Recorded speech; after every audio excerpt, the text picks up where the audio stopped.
Customer এসে বলতেছে যে ভাই এই ফোনটা কখনো খোলাই হয় না, একদম ইনটেক, ফোনটা একটু সাবধানে খুললেন। একজনের কাছে খুলতে দিয়েছি ভাই, আউটসাইডের দুটা নাটে এমনভাবে নষ্ট করছে আমি এখন আর খুলতে পারতেছি না ভাই।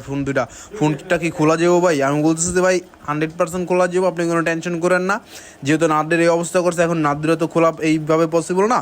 তো আমি ডিসপ্লেটা উপর থেকে এয়ার স্পিকার ওই জায়গা থেকে ডিসপ্লেটা খোলা ফেলি, এবং কি খোলার পরে যে ভাইয়ারে দেখতেছে যে ভিতরে কিন্তু ব্যাটারিটা বুস্ট করা। বলতেছে ভাই ফোনটা খোলা হয়েছে 100%, কারণ আইফোন 11 অন্ততপক্ষে 85% ব্যাটারি থাকা অসম্ভব। ভাই বিশ্বাস করতেছি না। তখন আমি কি করলাম, ব্যাটারির যে বুস্ট সার্কিটটা আমি খুলে তার হাতে দিছি যে ভাই বুস্ট সার্কিটটা নেন।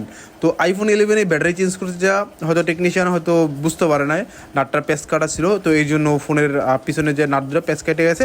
তো এই জন্য আমরা সামনে থেকে খুলে তার ব্যাটারিটা চেঞ্জ করেছি।